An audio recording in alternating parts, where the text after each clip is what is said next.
Dine का इंतकाम। Writer फरियाद फारूक। किस्त नंबर 10। तभी सायरा को लगा जैसे इसकी ताकतें जा रही हों। ओह नहीं, मुझे इस तरह यहाँ नहीं आना चाहिए था। अब मैं क्या करूँ? सायरा ने मन ही मन में कहा। मुझे इन सब के दिमाग से वो लम्हा मिटा देना चाहिए जब मैं यहाँ आई थी। सायरा ने गुनगुनाना शुरू कर दिया। सब एक जगह जम गए। सबकी पेशानी से काला सा धुआं निकला और सायरा के पास आ गया। सायरा गायब हो गई और सब वापस ठीक हो गए। ये क्या हो रहा है मेरे साथ? क्यों मेरी ताकतें आ जा रही हैं? सायरा एक बहुत बड़ी बिल्डिंग के ऊपर खड़ी थी। तभी एक बहुत बड़ा कौवा उड़ता हुआ आया। ये कौवा आम कौवों की निस्बत बहुत बड़ा और इसकी चोंच छोटी थी।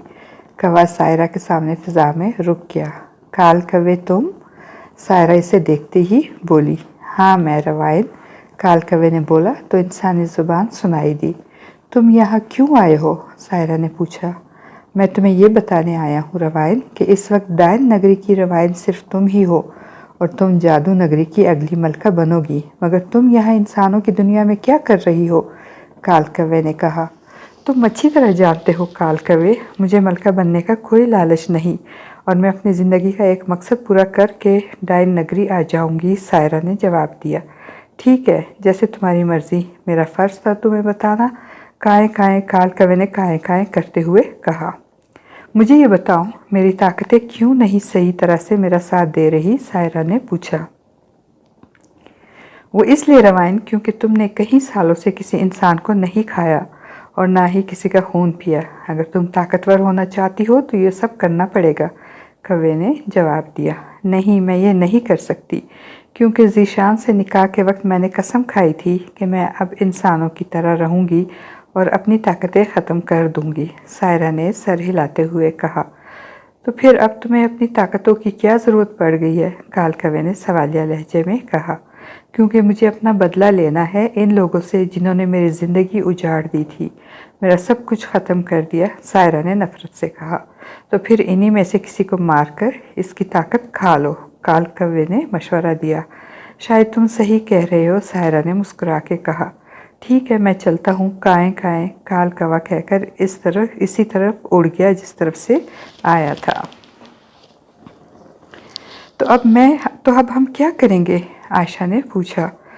अब हम में से कोई भी इस घर से बाहर नहीं जाएगा क्योंकि हमने घर के चारों तरफ एक हिसार बना दिया है जिससे वो डायन घर के अंदर आ सकेगी नहीं आ सकेगी। रिफत ने जवाब में कहा। मगर कब तक अम्मी, कब तक ऐसा रहेगा? आलियान ने कहा। जब तक शाह साहब चिल्ला काट कर वापस नहीं आते। इनके वापस आते ही डायन का साया हमेशा के लिए ख़त्म हो जाएगा। अनवर ने कहा। अब तुम सब जा सकते हो, फ़ायज़ा ने कहा। क्या लगता है भाभी आपको कि ये बच्चे हमारी बात मानेंगे? फ़ायज़ा ने शकील लहजे से कहा।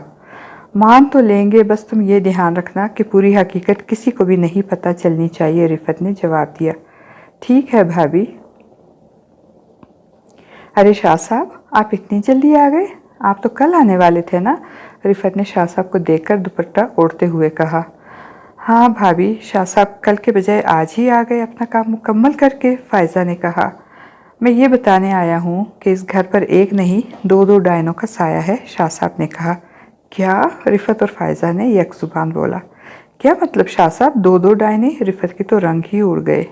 हाँ रिफत बेटा, सारा का इस घर पे साया नहीं, सिर्फ इस घर के इंतकाम लेने के लिए सना और बाबा को मारने वाली डायन कोई और है क्योंकि सायरा किसी बेकसूर की जान नहीं ले सकती। शाह साहब ने वाज़ह तौर पे बता दिया। क्या मतलब शाह साहब? डायन एक ही है और सायरा और बेकसूरों की जान क्यों नहीं ले सकती? वो तो अपने शोहर को ही खा गई। रिफत ने तेज़ तेज़ कहा। नहीं, सायरा ने किसी की जान नहीं ली थी, वो बेकसूर थी। असल डायन कोई और है और मैंने अपने पूरे इल्म से ये मालूम किया है, शाह साहब ने कहा। क्या भाभी, ये कैसे हो सकता है? फ़ायज़ा ने सरगोशी करते हुए कहा। तो शाह साहब, आपको पता है वो डायन कौन है? रिफत ने पूछा। नहीं, इसके बारे में पता करना आसान नहीं क्योंकि वो कोई सबूत या जादू नहीं छोड़ती, शाह साहब ने कहा। तो इस डायन का पता हम कैसे चलाएंगे? फ़ायज़ा ने पूछा। मैं कल शाम को पूरी तैयारी से आऊँगा। आपका इस डायन से पीछा छूट जाएगा, पर तब तक कोई घर से बाहर नहीं जाना चाहिए, ये ख्याल रखना, शाह साहब ने सख्ती से कहा। ٹھیک ہے شاہ صاحب، ہم ایسا ہی کریں گے، رفت نے کہا۔ تو اس کا مطلب ہے سائرہ بے قصور تھی؟ انور پوری بات سننے کے بعد بولا، ہاں بھائی، ہم سب سے بہت بڑی غلطی سرزد ہو گئی۔ سائرہ کے بار بار کہنے کے باوجود ہم نے اس پر یقین نہیں کیا، فائزہ نے ندامت سے کہا۔ ہاں انور جی، کتنا چلائی گڑ گڑائی تھی، بار بار کہہ رہی تھی ڈائن کوئی اور ہے، پر ہم نے یقین ہی نہیں کیا، رفت نے کہا۔ ہاں رفت، ہمیں تو زنوبیہ نے بھی کہا تھا کہ اس کو شک ہے سائرہ بے قصور ہے، انور نے کہا۔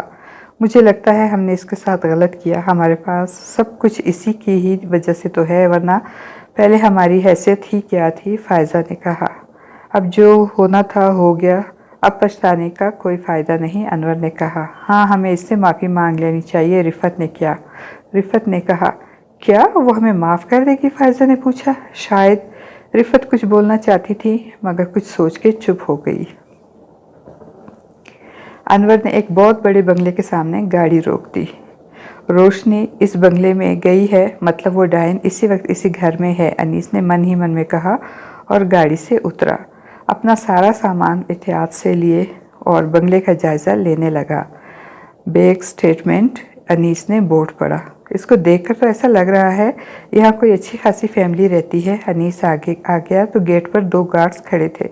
سنیے، یہاں کوئی ثاقب بیگ رہتے ہیں؟ انیس نے ایک گارڈ سے پوچھا۔ انیس نے پیچھے بورڈ کے نیچے حصے پہ لکھے نام پڑھ لیے تھے اور اب اندر جانے کے لیے یہی طریقہ تھا۔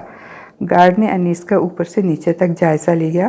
ہاں، ان کو تو 5 دن ہوئے چھت سے گرنے کی وجہ سے انتقال ہو گیا ہے، گارڈ نے کہا۔ او گاڈ، انیس نے سوچا اور پاکٹ سے ایک کارڈ نکالا۔ میں CBI آفیسر انیس ہوں، ان کے مرڈر کی ریسرچ کے لیے آیا ہوں، انیس نے کارڈ دکھاتے ہوئے کہا۔ ٹھیک ہے، آپ جائیے۔ واو یار، یہ اتنا ہینڈسم لڑکا کون ہے؟ سارہ نے انیس کو دیکھتے ہی عائشہ سے پوچھا۔ پتہ نہیں یار، میں تو خود اسے گھر میں پہلی بار دیکھ رہی ہوں، عائشہ نے کہا۔ ہاں، پاپا سے کچھ بات کر رہا ہے، عائشہ نے کہا۔ مجھے بھی نظر آ رہا ہے۔ ہاں مسٹر انور، سر میں ہوں CBI آفیسر انیس نے کہا۔ ثاقب بیگ آپ کے کیا لگتے تھے؟ انیس نے پوچھا۔ جی میں ان کا بڑا بھائی ہوں، انور نے بتایا۔ آپ کی کسی سے کوئی بزنس وغیرہ یا ذاتی دشمنی ہے یا آپ کے بھائی کی کسی کے ساتھ کوئی دشمنی وغیرہ؟ انیس نے تفتیش کرتے ہوئے پوچھا، مگر اس کی نظریں یہاں وہاں دوڑ رہی تھیں۔